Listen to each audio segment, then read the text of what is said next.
This is 40K Today. 40K news that flies higher than any AdMech unit ever, even the new ones with wings.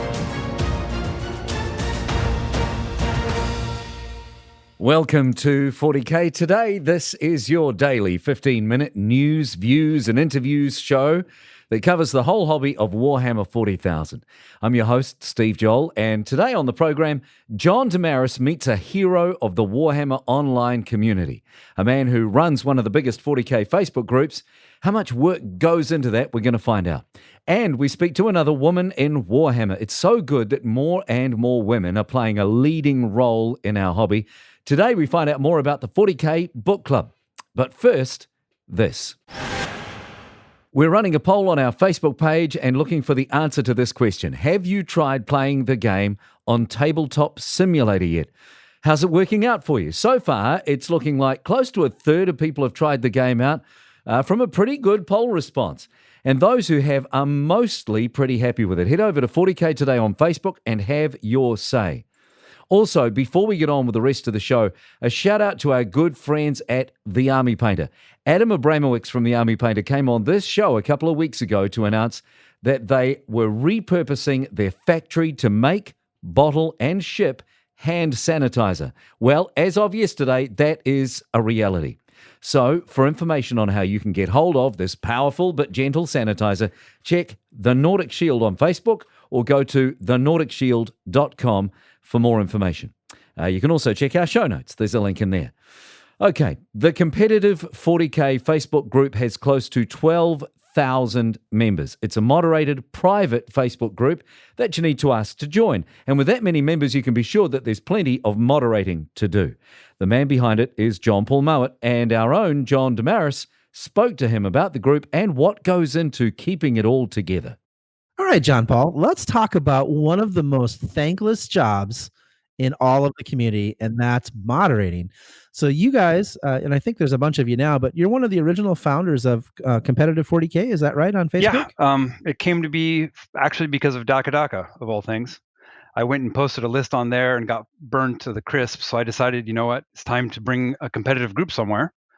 And I created it. And then it's been hard. Rob Porter, I pulled on, he's from my area, or was from my area, now he's moved away, but I pulled him on right away, and the two of us have been working since then. We brought in about like 10 other people who help out, but it's interesting. It's great. I enjoy it. I enjoy to see where the group has evolved in the last, I think, 4 years now, roughly.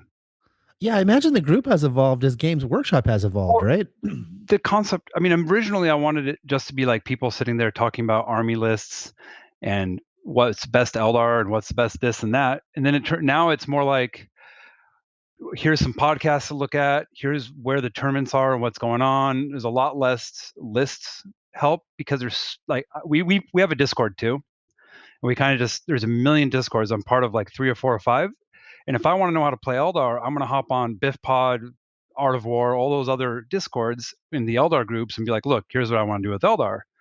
So that's how the game has evolved. It's with the internet. And now all of a sudden you can just go to the competitive 40K group. We can talk about what's overpowered. We can see where the tournaments are. You can see what podcasts to listen to. And that's interesting. And I've enjoyed where it's gone. And it's also helped us a lot without having so much of this is better than that. We lose a lot of the arguments, I've noticed. So that's been helpful. That's good, because I mean, so I'm going to say this just off the top of my head, and you can correct me if I'm wrong, but one of the great things about like a Facebook group is it allows a lot of people to sort of join a discussion, right? But the problem with it is it allows a lot of people to join the discussion. So sometimes you get the trolly people or the people that are, sometimes people are bitter. Sometimes they just enjoy trolling, and some people just want to see the world burn. And it's your job, right, to like sort of straighten all that out and keep it like a pruned nice garden for all of us to enjoy, right? Is that a fair estimation? Oh gosh, yes, it is. There, if you look, you can actually look at the details, and there is quite the large ban list on it of people that have been kicked out. Yeah, it's interesting. Most of the time, people it's the vocal minority, right? That's what everybody says. We have 1,100 people or whatever, or 11,000. 11,000. Yeah. It's close to like 8,000 active members, whatever Facebook tells me that means. But it's always the loudest people. You can remove them, you can talk to them, and we've kind of just. My motto is, if someone's causing problems, just get rid of them, and if they want to come crawling back in, why not, right? Yeah, I mean, everybody deserves a redemption chance, right? Because sometimes, I mean, this has honestly happened to me. I've just had bad circumstances in my life that colors my perception and causes me to lash out more than I normally would, and I've regretted things that I've done. So certainly, if people understand that they can be banned and that they're on thin ice, that I think it's okay to let them come back. And if they hang themselves again, they hang themselves again. So be it. But at least you gave them an opportunity. Yeah, right? What I've been finding funny is most of the time, more often than not, somebody will say something bad enough to just get instantly banned. They'll be like, "Hey, why'd you ban me?" I'm like, "Did this," and they're like, "Oh, okay," and they just walk away. I'm like, that's easy enough. Yeah. No argument, Nope. no pleading for mercy. That's They're like, interesting. "Oh, I can't say that there. Then I guess I'll move on." I imagine that, like, with a few beers, there's probably some really good stories we could share about the things that you've seen, but this is not the forum for that. We can do that let once me we ask stop you. recording. Fair enough. What was I going to ask? Oh, I was just going to ask, like, so when did this get started? Was it, how long have you been doing it? Actually, it's been 2016. I don't remember the month. Somewhere in there. That's a lot of time. That is a lot of time invested. I don't think until you've actually moderated a group like that, I don't think people understand the amount of work and heartache and just garbage you have to deal with. And then you never really get thanked for it, because moderators never get thanked. So I want to take a moment to thank you, because Comp40K is one of the few Facebook groups that I follow, because it allows me to really keep a finger on the pulse of competitive 40K without a high investment on my part. Because, the stories scroll by, and the ones that catch my eye, I take a look at, and there's a ton of good stuff in there. And then there's a ton of stuff that I can ignore, but it's great because it's all in one spot. If you want to be part of the group Competitive 40K, check our show notes for the link. Next up on the program, this week's Woman in Warhammer is one of the people behind the 40K Book Club. We meet Kerry and we learn how video games got her into reading 40K lore, which has turned into a website, a podcast, and an obsession. Today's episode of 40K Today is brought to you by Frontline Gaming. Frontline Gaming is a one-stop shop for all your Warhammer hobby needs. Discounted products, American-made gaming mats and terrain, and a full line of miniatures painting service and daily hobby content. And this can all be found at frontlinegaming.org. Welcome back. So at 40K Today, we love featuring every part of the hobby. This week's Woman in Warhammer is a perfect example of this. So Kerry is one half of the Warhammer 40K Book Club, which has a website, a vidcast, a podcast, you name it. When it comes to books, they do it. John Damaris caught up with Kerry and started by asking her how she got into the hobby. All right, Kerry, let's talk about how you got involved in Warhammer. I always find that these stories are kind of interesting. So what hooked you? Well, I didn't find out about it until 2011. And in a past life, I was a video game journalist. And this one year I was at E3. And that was the year that THQ announced Space Marine. And I was with my crew. We just picked up our badges and we're walking down the hall. There's this long corridor that connects the two main halls of the LA Convention Center. And down that corridor, every year they would always hang these banners to kind of advertise, certain game, announce a certain game. And like this particular year, on one side it was Space Marine, and I don't remember what's on the other side, but there's always a different game on the other side. So that way, no matter which way you're looking, you get a different game.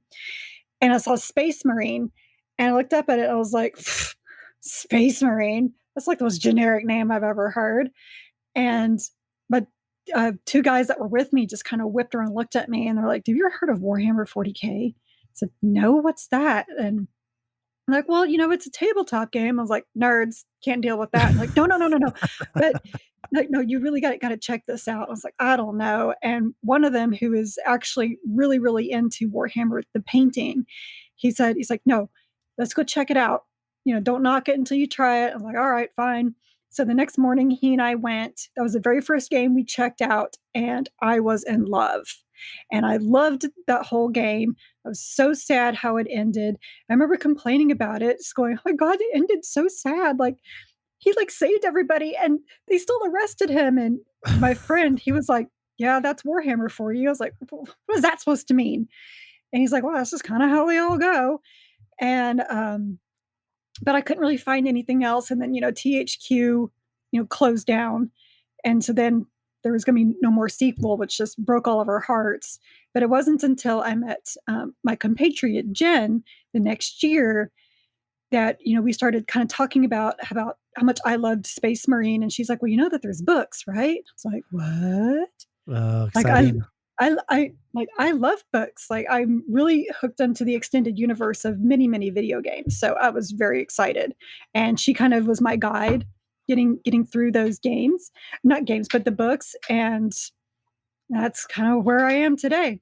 Right. So now you're all in, right? And you're into the lore and I am you're all in. and love the grim dark, right? So Yes. let me ask you this. So now you guys do a really kind of cool podcast, right? Why don't you tell the listeners sort of what you guys do on a weekly basis? Not a weekly basis, sorry, but Yeah, it's a biweekly right. basis. It's a book of the month club, and we pick a Warhammer 40K book that we both want to read or both realize that we should read. Mainly like if we want to branch out of just doing, Space Marines, because I could read Space Marines all day. But for example, when Rite of Passage released, which is about navigators, I didn't care about it. Jen's like, we really should branch out and read this. Like, fine. So we just pick one of those books, either in our backlog, especially like right now, since Black Library's not publishing anything. We'll pick out one of those, or we'll get like the next newest book. And then we'll read it, usually about 2 weeks. We give ourselves 2 weeks to read it. And then Jen actually comes up with all the questions in like a book club format. Like, we make it like a traditional book club format. And then we go on the podcast and vidcast, and we just go through the questions and go through our discussion. Well, right. So you just geek out. So like for me, when I read a book, sometimes if a book is good, I get really excited and I want to talk with somebody else who's read the book. Right. Right. So I imagine it's very cathartic, very, very exciting to be like, okay, what about this thing that happened, or, oh my gosh, what is the implications in the overall lore? And then you start discussing, or like, what's really going on behind the scenes, that kind of thing. Is that kind of, am I catching what you guys really are going for? Honestly, we love talking about it so much with each other. We're like, why don't we just make a podcast about it? If no one listens, we don't care. We're having fun with it. So kind of, we actually have like the discussion questions just so we can stay focused. Because otherwise we probably could spend like 3 hours on each book easily. Because we'll go on some tangent, like, what about this little random thing? And we'll go off on it. So we try to save those for like either before the podcast or after, or just in text messages with each other. Totally makes sense. Well, before I let you go, can you share with the listeners like what your favorite book is? That's so mean. I'm sorry. Yeah. Gosh, I don't know. I guess off the top of my head, if I'm going to think, it's going to be Apocalypse by Josh Reynolds. Very cool. Well, you heard it here first, folks. You should check out Apocalypse. And if you get some time, you should definitely check out their podcast because they'll give you a lot of rundown on some pretty cool books. So well worth checking out. That's our latest Woman in Warhammer, Kerry from the Warhammer 40K Book Club. The book they're reading right now is by my writing hero, Aaron Dembski-Bowden. Check their website in our show notes. Now, before we go, we've got our model of the day. It's the model of the day, the model of the day, the model of the day. Today's model of the day is Charlie's custom Captain Gravis armor, or Captain in Gravis armor, which we found via his Instagram. It's a beautiful red armored captain wielding a blue power sword.